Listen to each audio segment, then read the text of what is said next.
여러분 안녕하십니까? C채널 매거진 굿데이 첫 소식입니다.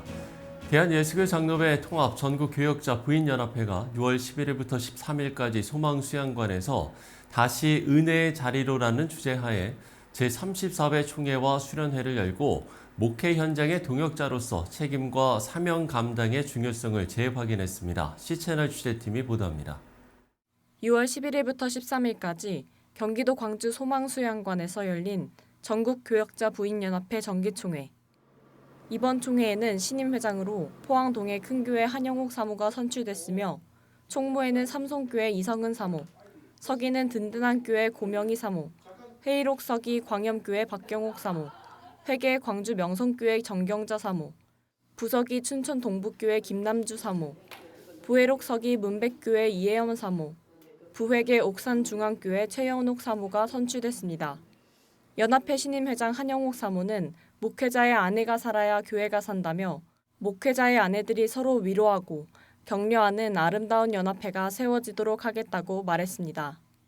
하나님 앞에 하나님께서 저를 세워주신다면 우리 사모님들을 위해서 정말 최선을 다해 겸손히 섬겨서 좀 행복한 그러한 연합회를 한번 꾸려봐야 되겠다는 그런 생각을 가지고 지금까지 지내왔습니다.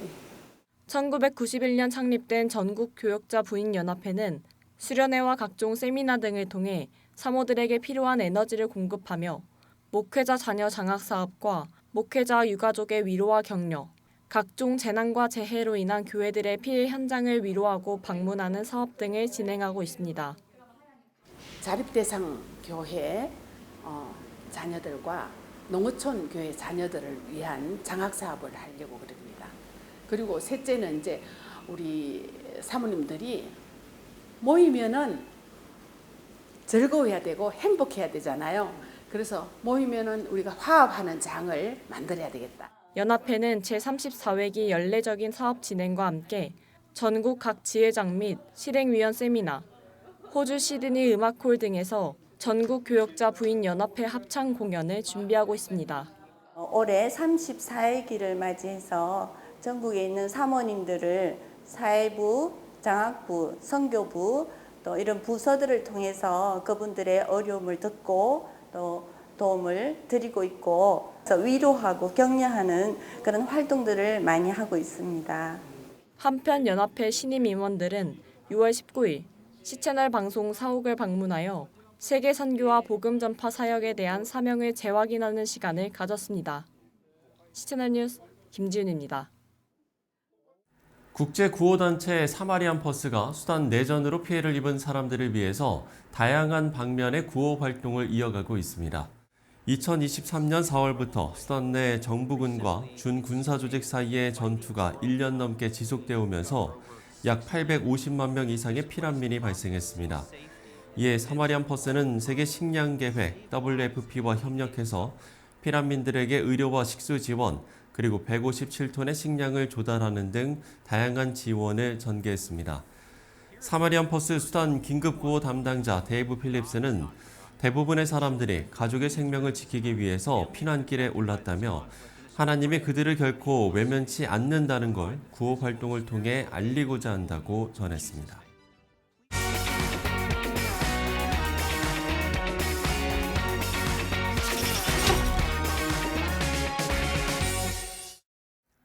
매년 우리나라를 일시적으로 찾아오거나 정착하는 외국인 수는 빠르게 늘고 있습니다. 이에 대해서 한국교회도 세심한 준비가 필요한 상황인데요. 오는 7월 1일부터 4일까지 KWMA 연합선교훈련원에서 주관하는 제1기 이주민 선교사 훈련학교가 열립니다. KWMA 연합선교훈련원 임경철 원장 모시고 관련 내용들 들어보도록 하겠습니다. 원장님 안녕하십니까? 네, 안녕하십니까? 네. 자, 제가 KWMA 연합선교훈련원 원장님으로 소개를 해드렸는데요. 네. 먼저 어떤 사역을 하는 기관인지 소개를 해주시면 좋을 것 같아요. 저희 그 연합선교훈련원은요, 네. 말 그대로 선교사 훈련하는 기관입니다.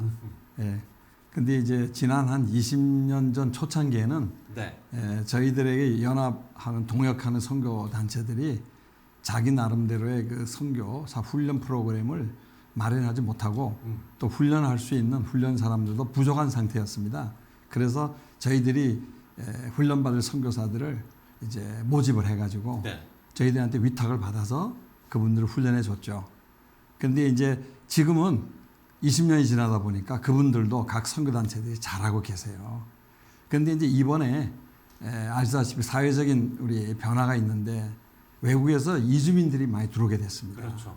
이 이주민의 특별한 상황이 생겨서 다른 문화, 단어, 언어를 사용하는 분들이 우리나라 안으로 많이 들어오기 때문에 이분들을 위한 이제 선교를 특별히 해야겠다. 그래서 제1기 이주민 선교사 훈련 학교를 하게 됐습니다. 예. 예. 그 말씀을 해주신 이주민 선교사 훈련 학교 어떤 좀 프로그램과 내용으로 하게 되는 겁니까? 예, 이번에는 제1기인데요. 네. 이 이주민 선교를 어떻게 해야 되느냐, 또 왜 해야 되느냐 하는 그런 것을 가지고 사명감을 고취하려고 합니다. 예. 그래서 이제 그런 부르심이나 사명이 있는 분들을 우리가 초청해서 이주민 선교를 어떻게 효과적으로 할 것인가 하는 것이 저희의 이제 강의 내용인데요. 3박 4일 동안 훈련 세미나 형식으로 합니다. 예. 그래서 강의를 한 30분 하고요. 그 다음에 실제 사역을 30분 정도 나눠드리고 그 다음에 30분 정도는 질의 토론을 하게 돼 있죠.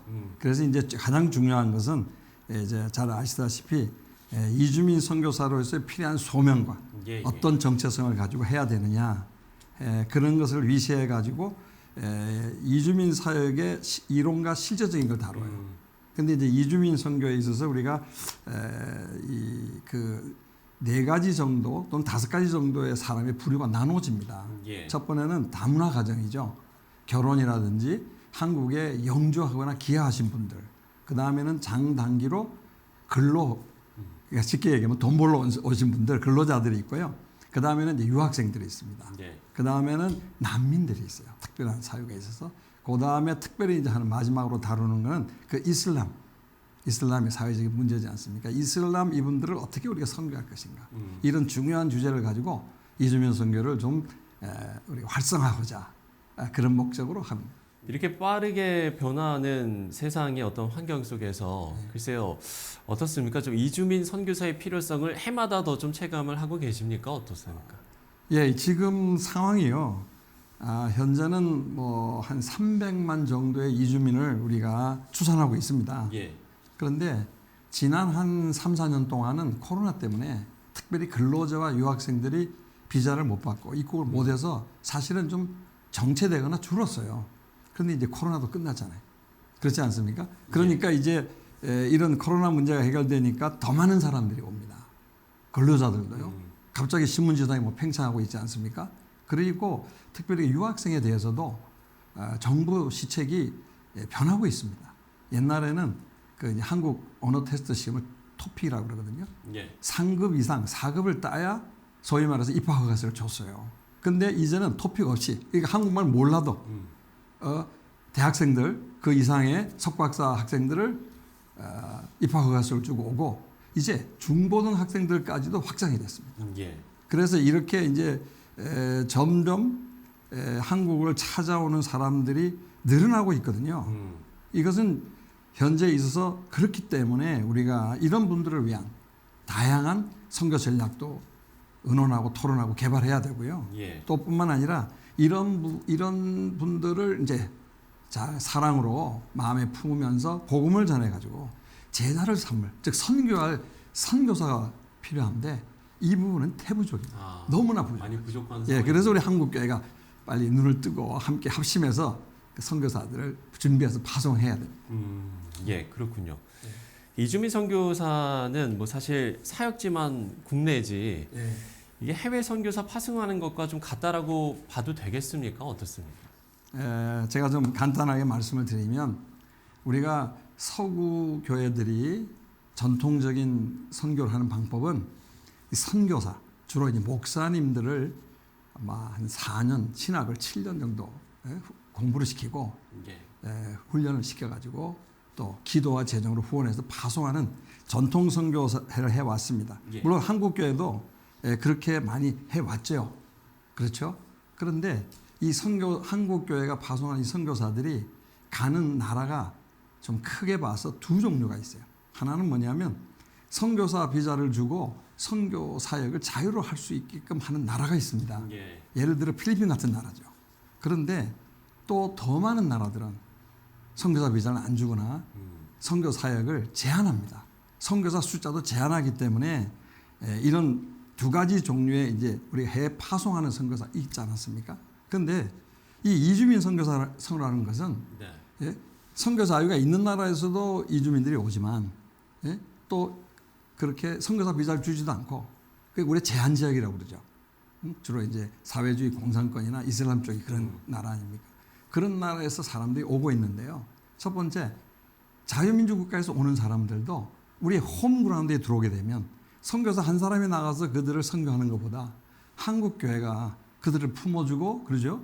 그들을 도우면서 섬기면서 한다면 훨씬 더 이점이 많죠. 효과적으로 할 수 있죠. 예. 반면에 이제 한국 선교사가 들어갈 수 없는 지역이죠.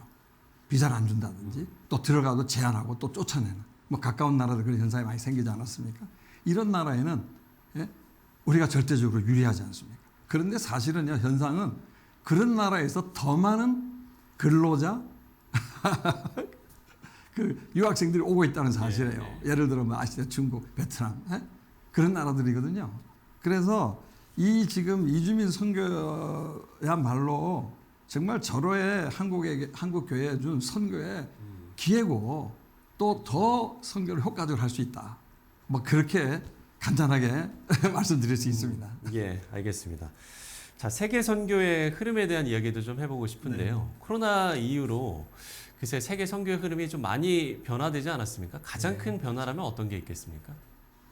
우리가 살아오는 이 세상은 과거로부터 현재 앞으로도 변화무쌍하게 변해왔고요. 네. 또 변하고 있고요. 변할 겁니다.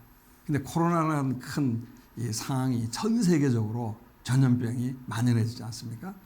이런 상황이 왔을 때 우리는 하나 이 선교를 하시는 분들이 생각해야 될 하나의 중요한 게 있어요. 성경에서는 이러한 전염병의 하나의 재앙인데 어떻게 말하느냐 하는 것을 좀 우리가 성경을 묵상하면서 생각해야 되는데요. 네. 제가 성경 구절 하나 인용하겠습니다. 예. 역대하 7장 13절과 14절에서 이렇게 말하고 있어요. 혹 내가 하늘을 닫고 비를 내리지 아니하거나 혹 메뚜기에게 토산을 먹게 하거나 혹 전염병이 내 백성 가운데 유행할 때 내 이름으로 일컫는 내 백성이 그들의 악한 길에서 떠나 스스로 낮추고 기도하여 내 얼굴을 찾으면 내가 하늘에서 듣고 그 죄를 사하고 그 땅을 고칠지라. 사실 이 말씀은 잘 아다시피 하나님의 진노로 징계를 받는 이스라엘 민족이 오히려 하나님 앞에 겸손히 가서 회개하고 제사함 받으면서 부흥할 수 있는 그런 부흥의 원리를 말해주는 중요한 말씀입니다. 그런데 이 현대 한국 교회를 포함해서 전 세계가 사실 세속적으로 많이 타락했거든요. 그렇지 않아요. 세속에 물들었거든요. 이런 상황에 하나님께서 전 세계적인 뭐 역대 이런 어떤 그 전염병의 역사 속에서도 가장 크고 가장 많은 사람이 희생을 당했습니다. 이런 기회가 왔는데 뭐 결과적으로 어떻게 돼버렸냐면요. 특별히 우리 한국 교회에 한 10,000교회 내지 15,000교회가 문을 닫았다. 통계가 지금 그렇게 말하고 있고요. 또 뿐만 아니라 얼마 전에도 KW에서 발표를 했는데요. 우리가 전에는 한 28,000명의 해외 선교를 파송하고 있었어요. 근데 한 5,000여 명이 줄었어요.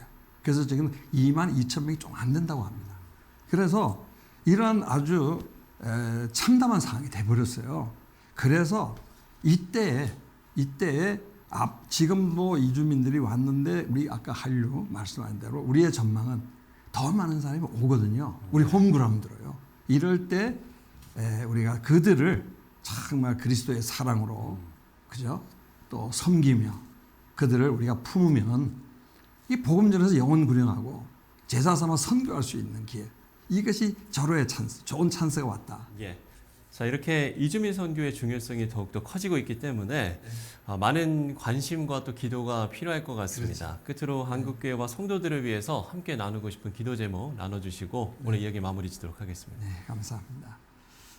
이 시대 우리가 이주민 시대를 특별히 한국이 맞이하고 있는데요. 시대적인 하나님의 부르심과 사명의 무언가를 다시 한번 우리가 생각할 때 아까도 말씀드린 찾아오고 있고 또 앞으로도 더 많이 찾아올 이럴 때 첫째로 우리가 그 이주민을 갖다가 그리스도의 사랑으로 품고 도와주고 섬기면서 복음을 전하고 특별히 제자를 삼 때 재생산할 수 있는 제자, 이 제자를 삼는 그것이 첫 번째 아주 중요한 기도 제목이고요. 예. 이제 그들이 아까 말씀드린 대로 한국에 정착할 수 있는 부분들은 우리와 함께 합심해서 우리가 민족 복음에 힘써고 또 그렇게 하면 좋을 것 같고요. 특별히 이제 자기 나라로 돌아가는 제자들이 있습니다. 특히 유학생이나 근로자들은 돌아가거든요.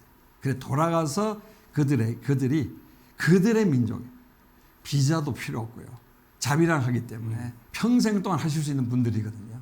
그분들을 우리가 선교사로 재파송할 수 있도록 기도해서 우리는 국내에서 민족 복음화, 세계 복음화를 도모하고 그들은 자기 나라에 돌아가서 자기 민족 복음화하고 세계 복음화를 통하는 이게 중요한 사역에 기도를 간곡히 해주시기를 부탁드립니다. 예. 자, 오는 7월 1일부터 4일까지 KWM의 연합선교훈련원에서 주관하는 제1기 이주민 선교사 훈련학교가 열리는데요. 네, 이 훈련학교와 또 나눠주신 기도 제목을 위해서 우리 시청자 여러분들께서도 많은 기도 또 관심 부탁드리겠습니다. 네, 지금까지 이주민 선교 훈련학교 관련해서 KWM의 연합선교훈련원 임경철 원장과 이야기 나눠봤습니다. 원장님 오늘 말씀 고맙습니다. 네, 대단히 감사합니다.